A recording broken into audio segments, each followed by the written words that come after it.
start at Lambeau Field, where the Cowboys were back. It means Mike McCarthy was back. He and Aaron Rodgers, all hugs, all hugs. Now, 5 minutes to go in the second quarter. We may remember this as Christian Watson's coming out party. Yeah, 3rd and 1. You get underneath center, you ball fake, and then Watson's got the one-on-one. He goes inside, gets back outside. Beautiful throw. So Packers tie that one up at 7. Third quarter, we're tied at 14, and then it's Dak and it's C.D. Lamb. Really nice job on that crossing route. And look at the touch that Dak puts on that ball with that trailing defender just out of his reach. The offense yesterday for Dallas was really two guys. It was Lamb and it was Tony Pollard. Yeah, you get the draw. 2nd and 10, obvious passing situation, 2 high safeties. You get a hat on, a hat in the draw, right up the middle. Pollard 115 yards and a touchdown, and then RC C.D. Lamb unstoppable most of the day. This route was funky. Yeah. He had Jair Alexander with the dip to the inside, squared him up, bad eyes. Great throw by Dak in the end zone for C.D. Lamb. 11 catches, 150 yards. You made me nervous there. 4th down and 7. Packers at the 39. Watson again. Great pocket movement by Rodgers, and that's a stair step. He goes down, pushes vertical, and then comes across the field. You know, and Rex, even down 14 points in the fourth quarter, they stayed with the running game. I think Green Bay was trying to win the game, Greeny, and that's why they stayed on the ground. Aaron Jones, it's 23 yards there. Then it's Rodgers again, and it's Watson, his 3rd touchdown. Yeah, this one's just speed. Greeny starts on the right side and just basically runs it a straight line to the back corner away. Really good throw by Rodgers over the top. Now, they get one last possession at the end of regulation, and on a 3rd down, Rodgers, you'll see at the end of the play, Dan, he's very upset with the coach. But this is what I don't understand. The Christian Watson was 3rd down and 1 as well, and they took their shot. I actually think he's got Lazard and just misses him. You could see obvious frustration with the play call. Speaking of upset, speaking of frustration, Cowboys win the coin toss in overtime. They have it, 2nd and 10. Malik Davis, they burst it in. They're in field goal range. They're running the ball down their throat, but hold everything, Rex, a flag. Yeah, what a surprise holding call right here. And it just took all the momentum out of them. And that sets up this 4th down play. They go for it. We'll talk about the decision. We talk about the play call.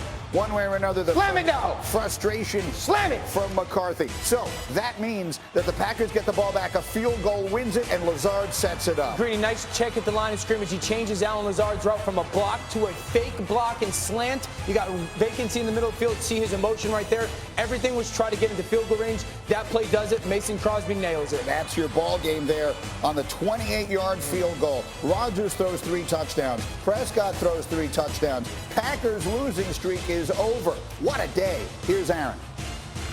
Last week was definitely a low. Rock bottom-ish, for sure. There was a lot of demons that were exercised today. And I thought we were in total control that in overtime, obviously the penalties and the things, very, very, very frustrating. And but that's, you got to overcome those things. All right, so put your feet up because I've set aside some time for us to dive into this game. Let's start with what he's frustrated about. Let's start with the calls. You saw the holding call there at the end. What you didn't see was he could have easily gotten in his favor a defensive pass interference that he didn't. Did McCarthy have a right to be frustrated afterwards with the officiating? 100%. 100%. And the holding call, it's like, really, you're going to call that at that time? And then, like, you're going to see it here. It's like these things happen. Well, that's false start. But then you got the holding call that I thought was brutal on this one.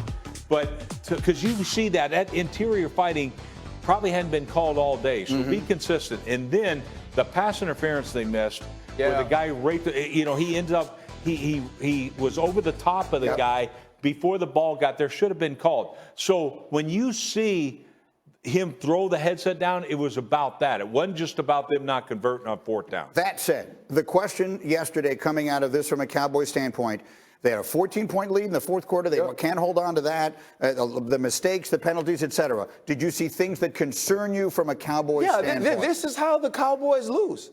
The Cowboys lose being undisciplined, whether you like the calls or not. The Cowboys lose because the team says, you know what, we're going to continue to run the ball no matter what stage the game is in. And the Cowboys lose because, as Dan said earlier, maybe Dak Prescott is just the guy. And I don't mean that in a negative way, right? When he came back, we said, keep doing what you were doing with Cooper Rush. You expect to be better because Dak Prescott is a better quarterback, but don't change what you're doing. be that team that played the same way with the other 21 players. And now we see Dak Prescott. There's the interception in the red zone. There's another interception. But then you see the good thing. Tony Pollard, so much juice, right? CeeDee Lamb seems like he's hearing the whispers that Odell Beckham Jr. is going to be a Dallas Cowboy at some point. He steps up. But we watch the Green Bay Packers say, we know what you can't do. You can't stop the run. And also, we'll attack you on the back end. Yeah. We got to realize the pass to Allen Lazard is on a rookie because Jordan Lewis is now out in the slot. Sure, that's fair. You're getting injured on the back end. And so this is cause for concern, and the Cowboys have to get things. I want to just show you something before I let Dan talk about Dak, because I can show you just how much he is struggling. Don't do that. No.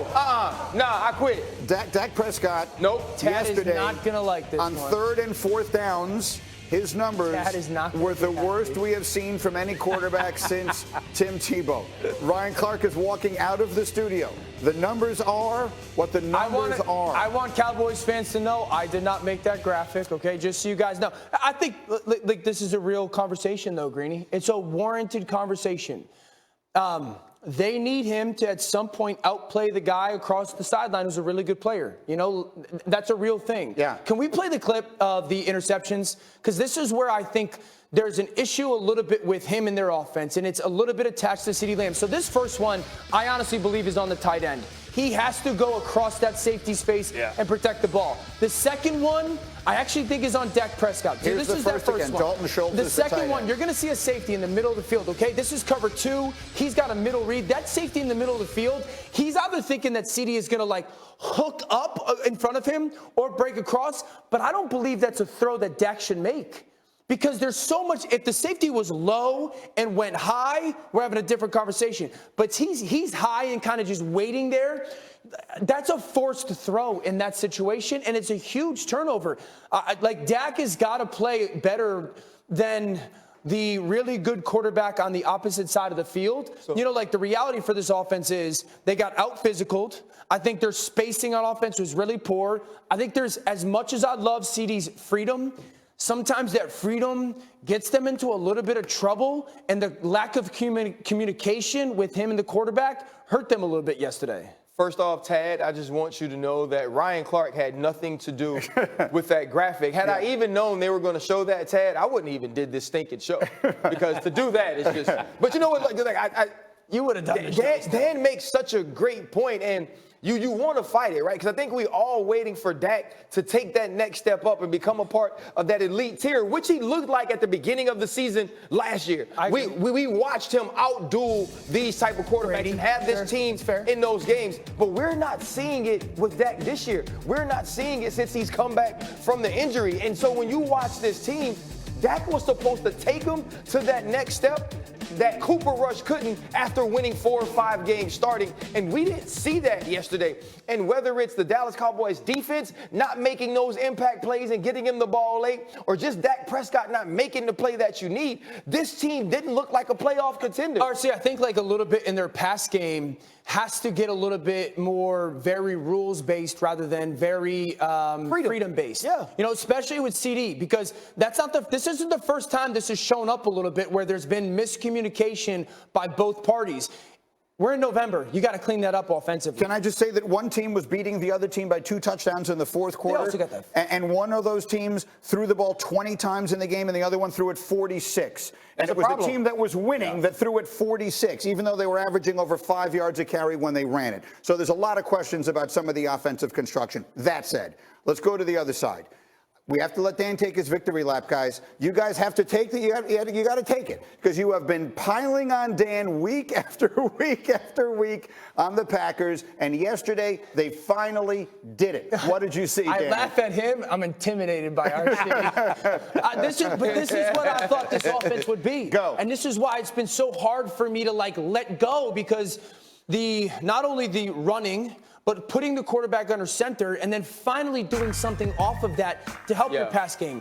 Early on, you set the formation. That's the nickel back up top. You get the motion at the snap. Now you got an offensive lineman blocking the nickel. This is what you've been for the past 2 years offensively, but not this year. Quarterback under center running the football. Again, you get in that very similar formation, quarterback under center. Lazard on the speed sweep. I snap it now. Now I'm cutting back with a tight end, slicing off the line of scrimmage, and now the defense is having to pay attention to that more and more.